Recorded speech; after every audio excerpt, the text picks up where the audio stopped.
Hi there, good evening and thanks for joining me in this fresh edition of the program, The Insight on Equinox Television. Tonight, we shall be looking at a recent release from the Presidency of the Republic signed by Ferdinand Gongo, Secretary General of the Presidency of the Republic, throwing more light on the October 21, 2016 train tragedy in Ezeka, Nyong and Kele Division in the central region of the country. Tonight, equally, we shall be looking at the trial of some Anglophone leaders and 25 others in the nation's capital, Yaoundé. Are we moving towards the liberation of two of the Anglophone leaders, and what could be the impact on others? This and more will be yours. In this edition of the program, we talk about SDF, which celebrated 27 years of existence on the 26th of May. That was last Friday. I will be right back. Discover my guest just in a jiffy.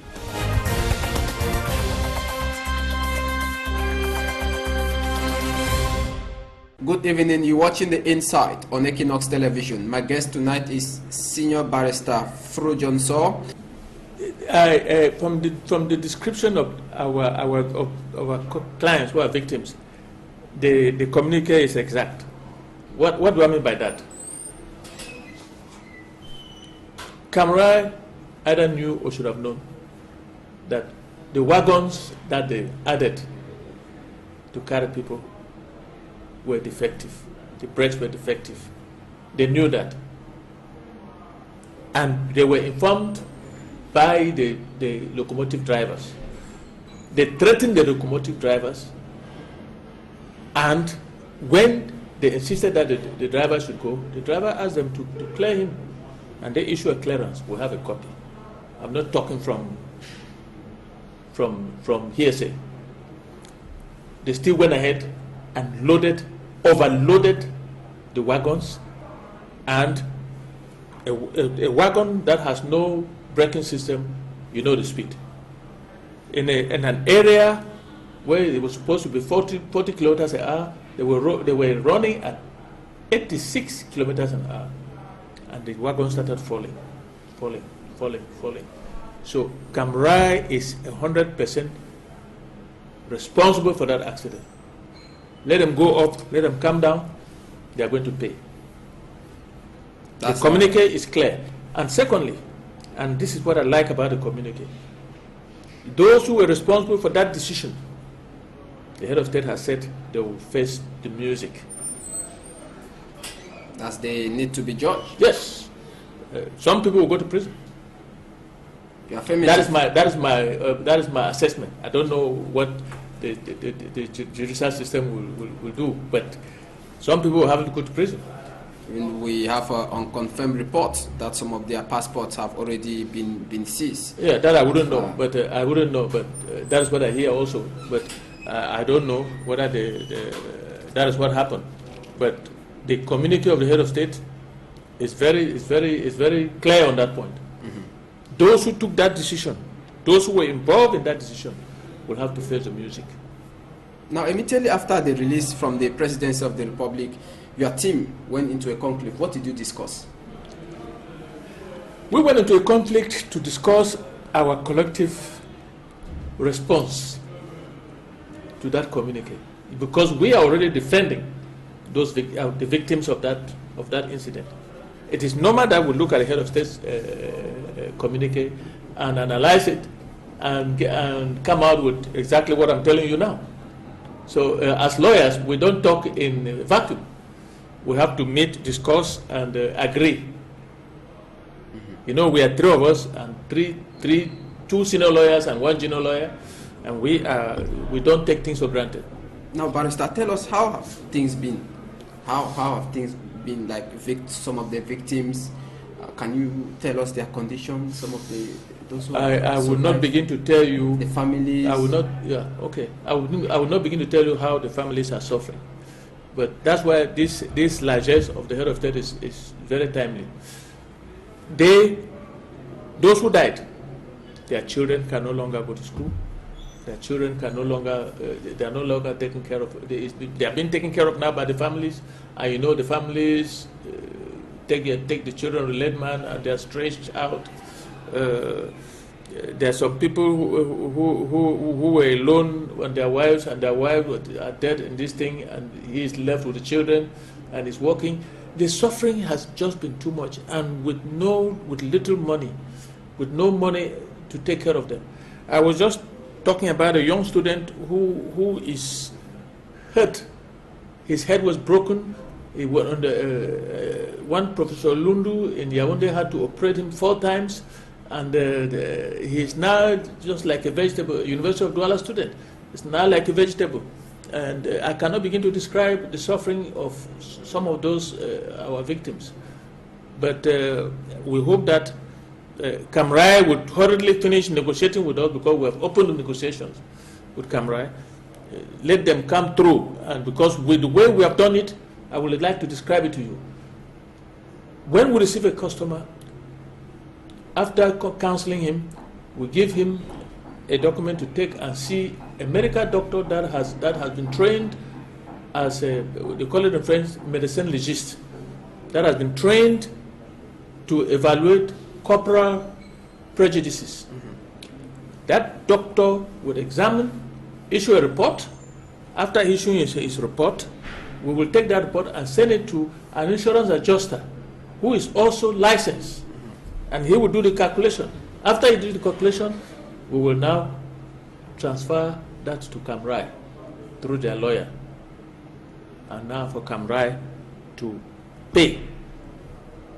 I want to also say that Camrai, as far as we know, has no insurance company.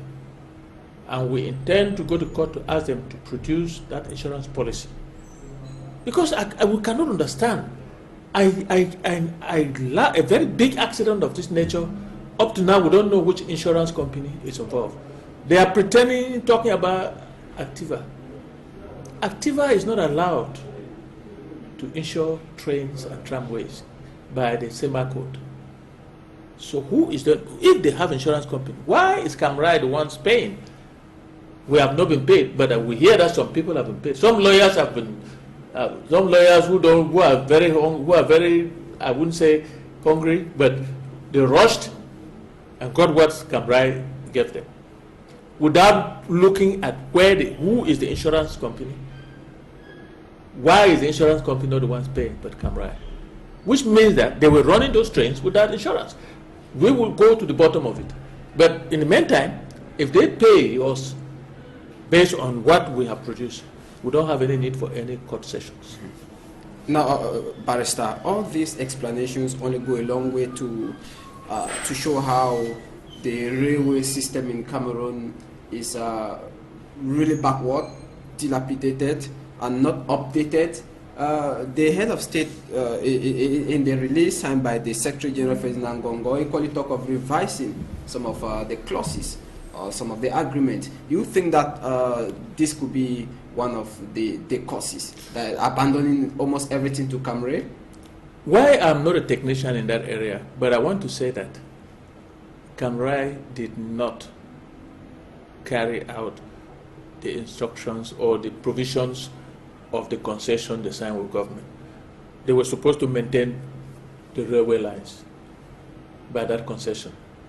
They were supposed to carry 4 insurance policies of every, covering passengers, covering goods, covering certain aspects of operations on the railway. Up to now, we don't know whether they have any insurance at all. So that's why I was very delighted when the head of state communicated the responsibility falls on Camrai. So it is not. I will not only blame the Camrai. I will also blame the fact that government was not supervising. Because if government was supervising, they would have known that Camrai was not living up to its obligations. So I don't know what these civil servants they do. You cannot expect the head of state to be everywhere. The whole thing is supposed to be managed by a civil servant, Minister of Transport, which the Minister of Transport, you cannot blame him too for ordering Camrai. Let me talk about that. There was, the road got cut into 2 in Manyai. and the Minister of Transport was under pressure as a politician to find a solution for people to travel. And if the minister called you and said, please make provisions to carry people to Douala, more people to Douala, it is you, the technician, you who manages the railway, you who manages the trains, to tell the minister, no, we cannot, we can only carry the number we usually carry, because the wagons that we have are defective. You didn't do that. You went ahead and sold tickets, sold a lot of tickets, and packed people inside the train, and you were selling tickets inside the train. Where is the fault of the minister? He barely wanted a solution to a problem. Politically speaking, you cannot blame the minister. But it is you, the technician, it's you, the transporter. You transport people. You are responsible for taking a man who buys his ticket from where he bought the ticket to the destination. The responsibility is total. If anything happens before his destination, you are responsible. That is why I've heard people complain that the communique did not say anything about the minister and so on. I said no. The minister was in his role as the minister in the country and representing the government. But in such a situation, can we not expect the minister to resign? We have seen it in a civilized society. The minister would have resigned, but it's not for me or you to call for his resignation. I am just saying that as a politician, he should take political responsibility, not criminal responsibility on what happened. Mm-hmm. He should take political responsibility and resign. But you know, in our system, nobody ever resigns. But I'm saying that as far as this case is concerned, he has he played no role that could have resulted to any accident. Mm-hmm. He barely suggested. You would have said, no, we don't have trains, wagons that have good braking system. You went ahead and loaded people on systems that were not working. There were no brakes, and your drivers inform you and threatened that they will not go. And you heard one and say, if you don't go, you'll be sacked. And you signed a release putting him in that train. Where is the minister's role? I don't see it. Now, there is a document circulating allegedly from Camrail. I know you've read that. Yes, I read it. I read it. Talking about the new coaches. We are on top of all the information. Talking about the new coaches that came in just about some 2 years ago. When you went through that document, do you really think that, because it is allegedly from Camrail, even though nobody signed the document, but when you read through that document, do you really see Camrail trying to vindicate itself from the accident? I see it. I want to call it a track because nobody signed it. So I will not even hold them responsible for it because I don't know where it came from, but I have a copy. Mm-hmm. But let me talk about new coaches that supposedly new coaches. When a coach is bought, technicians are supposed to examine it to ensure that they are all working. The braking system is okay, everything about it is okay. Check out before they ever put it on the road. New coaches, you can take a new car from the port and the brakes are defective. It's a new car. That is beside the point. The question is, did anybody tell you, the managers, that those things have no brakes? Yes, because the driver said so. And they threatened not to go. 2. The first one actually refused completely. The second one refused and they threatened him and the sign is released. He asked that he should give me a release because he doesn't want to be responsible for anything. So whether new or old is beside the issue. So the track that is trying to even put the blame on the government, because the government, we saw government minister who was there. I don't know how government sees that. The inauguration of the locomotive. Yes. Some few years back, I think in 2015. Yes. But the minister inaugurated new locomotive. Does that mean that you should put them on the rail without checking? No. Does it mean that each time you run a locomotive, you are not you don't take the technical responsibility to ensure that they are in working condition? No. So I don't know what they are trying to do. And that is, I suspect, that is the reason why they didn't sign that communique, so that they don't take responsibility for what is in that not information. That's the way they title it. What it described as a track. It's a track because it wasn't signed. If it's even though it carries the letterhead of Camrail. Yes. Now, Barrister, I am. Let me say something. I am not defending the government. I would never defend the government, because the government has its own role to play in this accident, because they were supposed to be supervising Camrail and making sure that everything that goes on there goes on right. Where were the civil servants? Now, I wanted to ask this question. Now that there is another case at the Bonanjo Court of First Instance, there is another case in France. Which one are you? People are confused. We are not confused. We are doing a referendum in Bonanjo on a particular issue. People were in that train. They bought their tickets. Their names appear on the manifest. They were in that train. After the accident, we cannot find them. Neither them, the bodies, or any information. I'll take the example of my senior colleague in Yaoundé, Mete de Sake. His wife was in that train, and his wife is a notaire.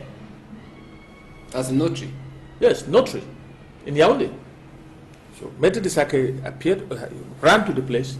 The only thing he could find was the bag and the telephone. Where is his wife? Where is the body? If she died. If she did not die, where is she? So we are in court asking Camrail to produce. I just cited those 3 points. That's why we're in Bonanjo. The substantive matter is the one we're in France. But we are negotiating. We don't want to put it for hearing yet. If we negotiate with Camrail and they pay every victim that we have, we will have no need to go to court. But if they don't, we will go to court either here or in France. We have sued in both places.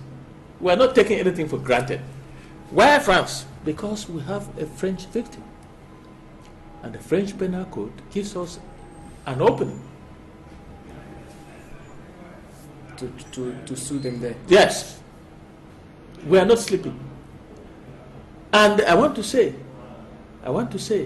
that the only law we are using here now is the Civil Code, which talks of réparation intégrale.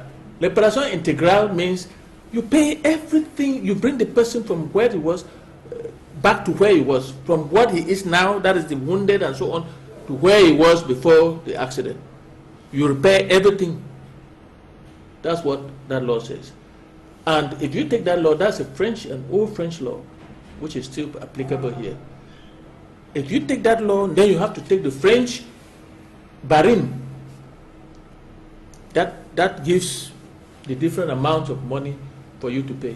You cannot take the barème of CIMA code, which excludes accidents on railways and trams. You cannot.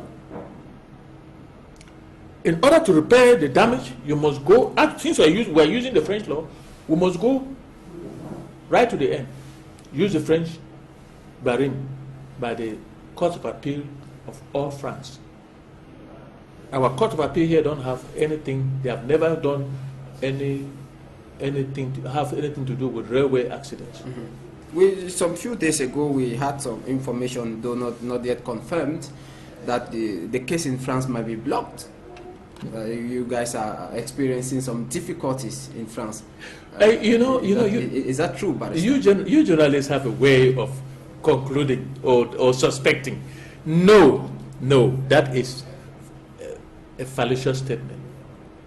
Our file, we have a lawyer. We elected domicile in a law firm in France, and he's ready. In fact, we spoke with him today. He's ready to file. We said we should wait. Let's get a copy of the head of test report. We are not sleeping. Our case is in good shape in France. Others have already sued, and because of that lawsuit, they negotiated with Bolloré in France and they were paid. Some 2 people have already been paid in France. So anybody to sit here and say that the case will be in difficulty is a dreamer.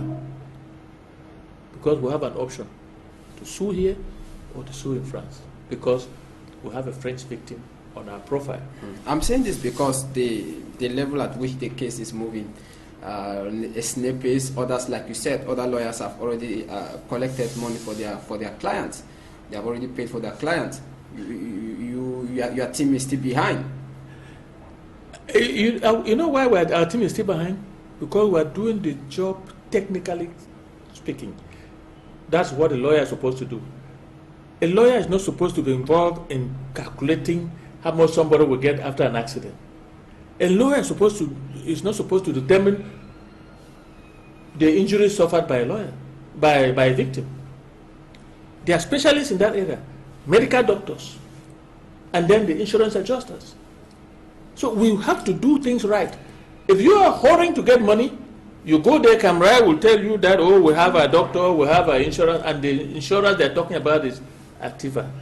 Activa is not habilitated to insure any railway system in Cameroon, because the CIMA code in the whole of Central Africa excludes railway accidents and trams. So who is the insurance company? Camera should tell us. So you can. But now we are negotiating. If they negotiate well, we will have no reason to go to court. But while they are waiting, we too are taking the necessary precaution to make sure that the insurance company is uncovered, the policy is uncovered, and they give us the policy, and we analyze to see how our clients are covered. Is this an assurance to the victims watching? Everything we do is an assurance to our victims, the ones that are in our profile.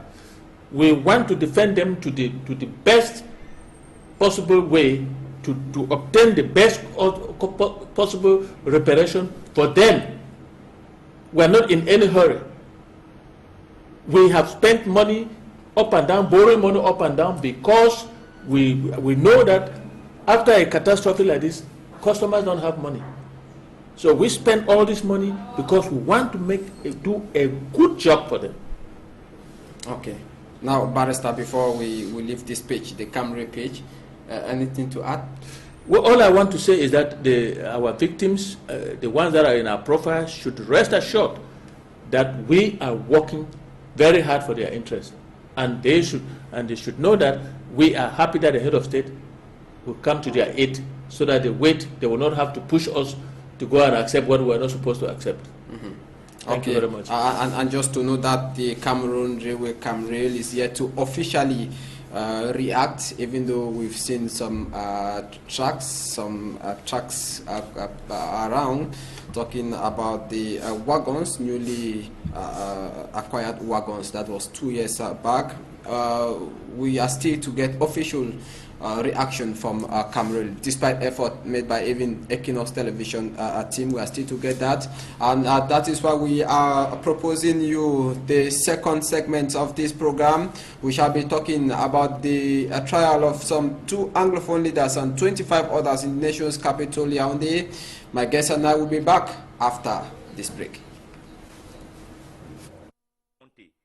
The state prosecutor of the Yaoundé Military Court is proposing a judicial supervision instead of a bail to Dr. Agbobala and Dr. Fontaine Niba.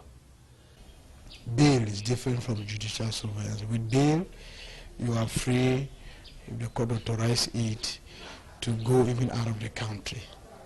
But with judicial surveillance, you put a limit, a geographical limit to your movements, and they place you under a judicial authority to supervise your actions and your movements, so that you should not go out of the geographical location where they've asked you to be. But since the court in Yaoundé claims national jurisdiction, I think our clients, Dr. Agbobala and Dr. Fontaine, will be given national jurisdiction. That is, they could not go out of the country. And it will now depend what measures again will be applied. They can ask them to be reporting every day or every week, at least once a week, at the Procureur General's office, maybe in their area of residence, maybe in Southwest or in Northwest, wherever they are resident. That the presiding judge of the matter decides next June 7 in court on whether to grant or not to grant the judicial supervision. We equally sought to know why the judicial supervision is being proposed only to Bala and Fontaine and not to the 25 others. I want to believe that their professional background and their careers have played a great role on this one, because Dr. Fontaine is a lecturer in the University of Boya. You know, the government is trying all possible means that people go back to school. You can't imprison lecturers and then you expect school to start. Dr. Agbobela is a lawyer and a lecturer in the University of Boya. He has a huge following. So I think that for that reason too, the prosecution represented by the commissary government should think that they should be released. For the other people that were locked up with them in the same procedure, most of them bike riders and so on, maybe they think that those people, those ones should not be released, because maybe it will be difficult to follow them up. With this development, it is widely believed that Bala and Fontaine are just a step to freedom. Critics say what is good for them is good for the other 25, all charged with terror, among other crimes, and detained in the Yaoundé Central Prison, Kondingi, since January over the Anglophone crisis.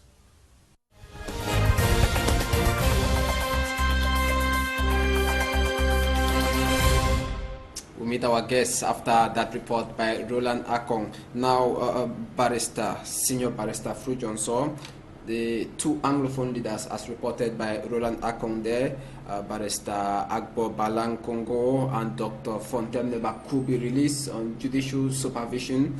What is your impression after the court magistrate did not give an objection to the appeal of the lawyers, releasing two and 25 others will remain in jail? This is what I understood.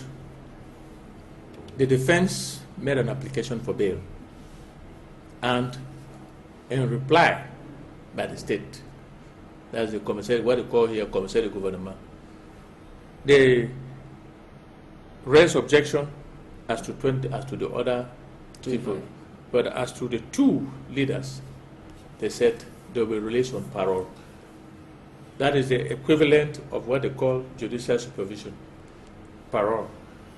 Parole is you are actually in prison because they limit you as to what you have to do. Your liberty is limited. They can tell you not to see Barrister Frujon, so don't talk to him. They can tell you not to travel to Limbe or to Bamenda or to any place.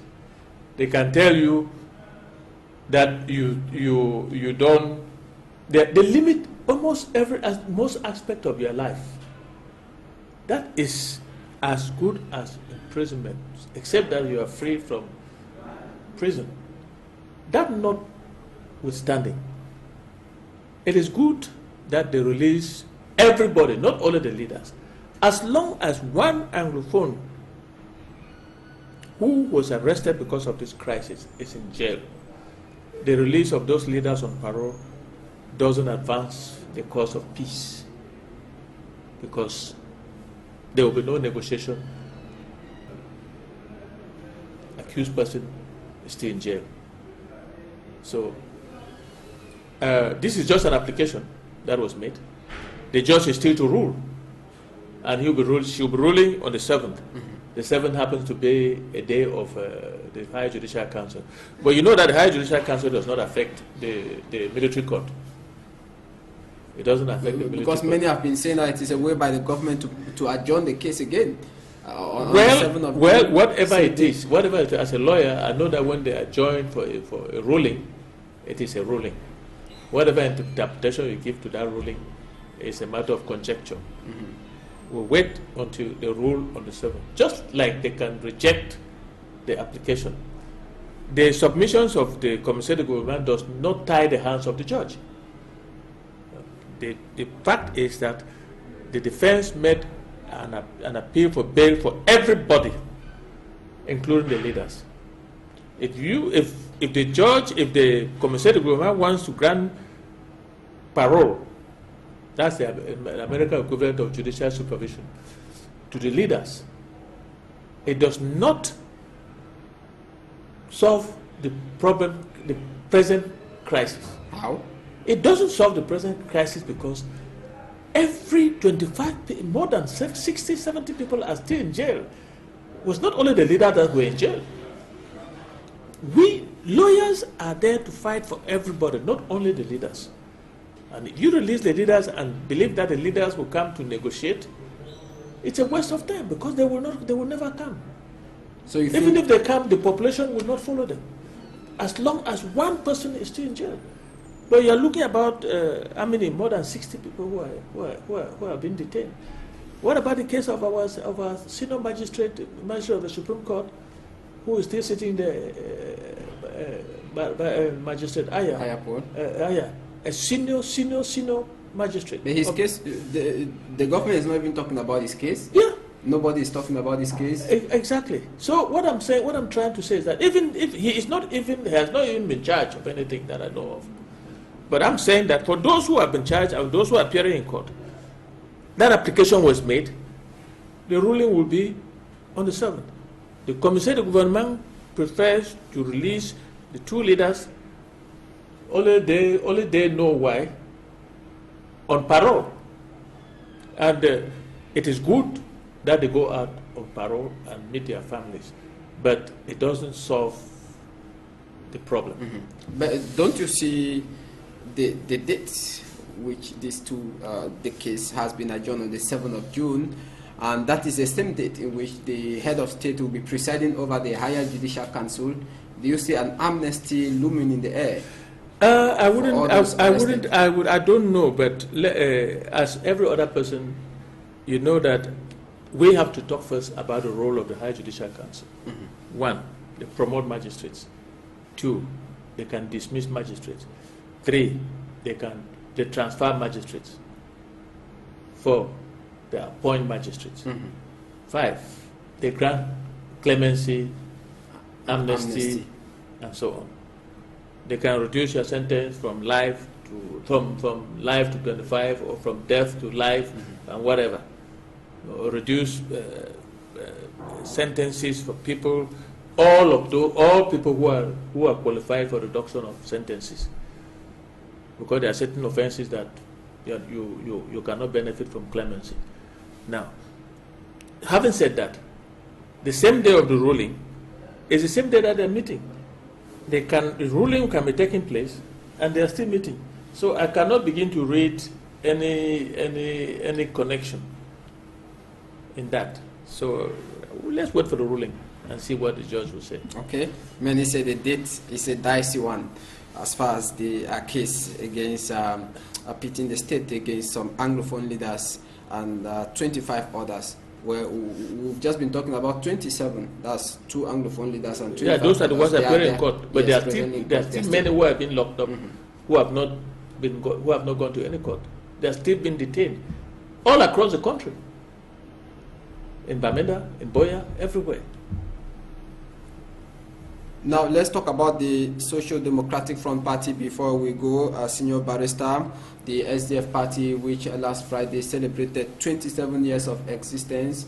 27 years. You are a former member of the SDF party. You resigned in 2002. You were there when the SDF party was created. Definitely, when you look at the party yesterday and today, what can you say has become the SDF party today? Before I answer that question, let me send my congratulatory message to the party for the anniversary, which all of us cherish, the 26th of May, 1990. I'd like to congratulate the managers of that party who have held the flame up to today. Having said that, when we were in the party, I tell you that everybody was engaged. That is why we were able to win all the councils in Douala, except Manuka. We were able to win all the parliamentary seats in Douala. I was the secretary of the party in Devori. I represented the party in the counting commission, both presidential and municipal and parliamentary. In those first days, with my president, late Kwate Jean Ledoux, and the party, every time that they are voting, all of us are waiting to see, follow the counting, and make sure that they didn't cheat us. Today, it's a different ballgame. They have invented what you call biometric voting cards, voting ballots. I don't know whatever that means, because anytime that there's a biometric and the ballot is not biometric, you cannot prevent fraud.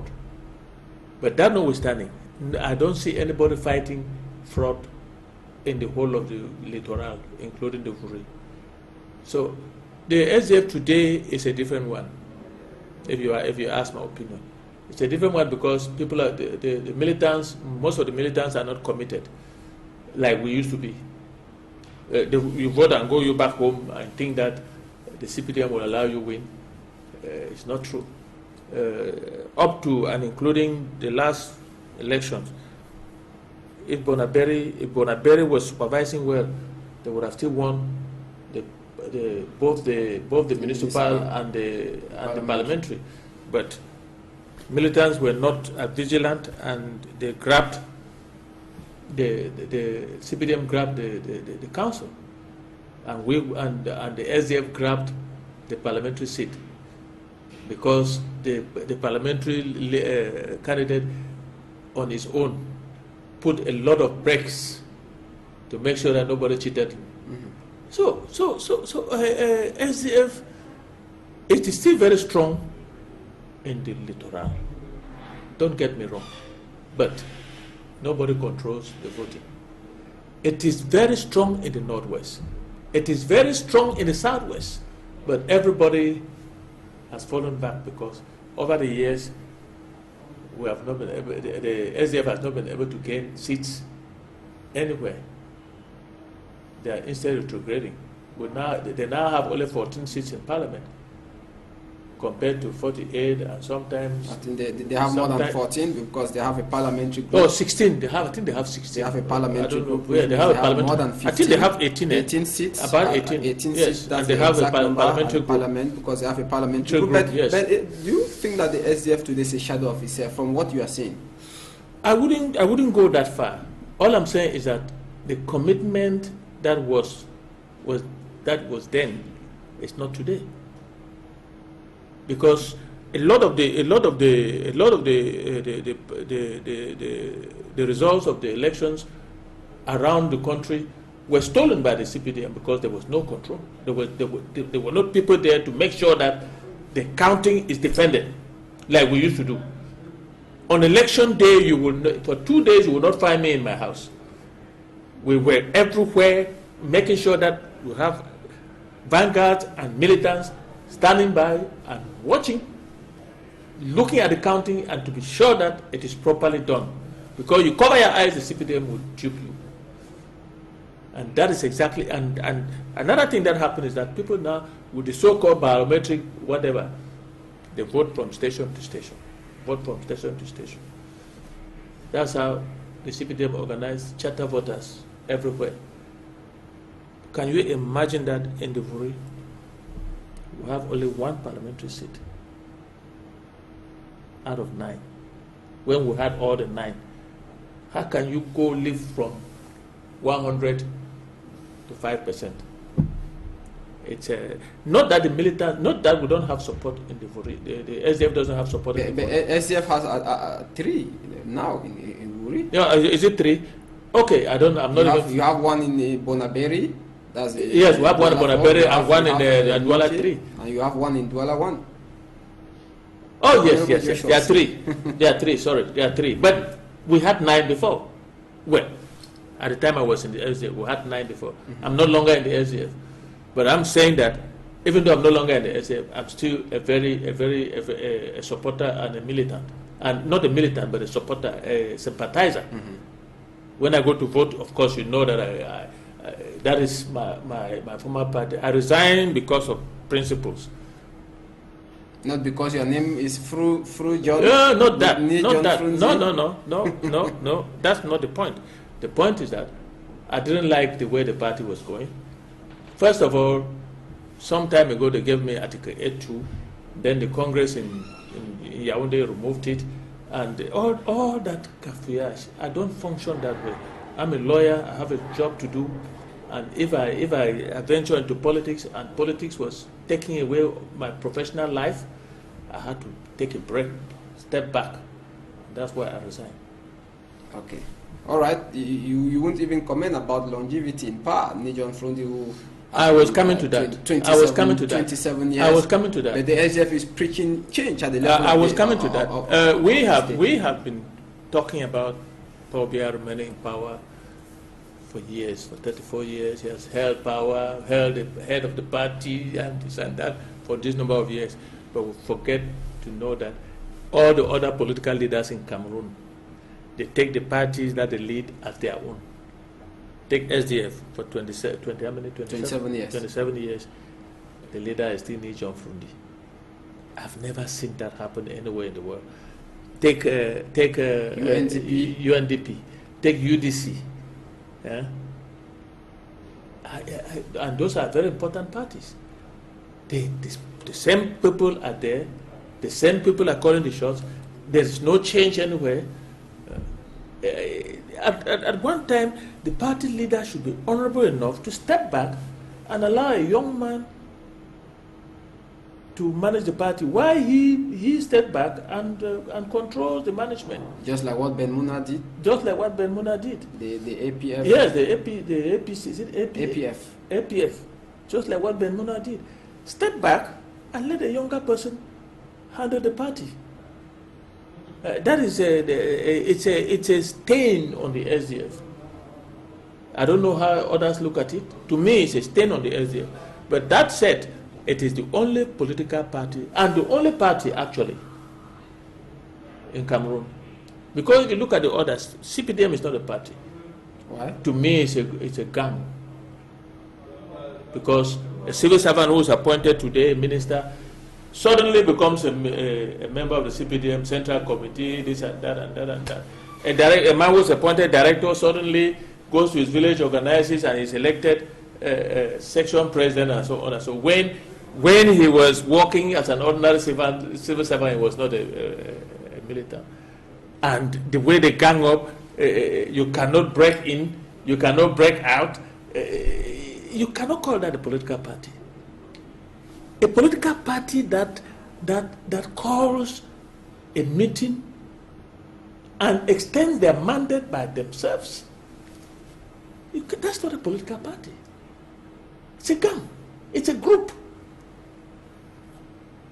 So if you look at the real political party, SDF, because it organizes its convention every 5 years, and the chairman keeps being re-elected. Even though the convention for this year has been pushed forward. Yes, pushed forward because of the political situation. Crisis. The political situation in the northwest and southwest.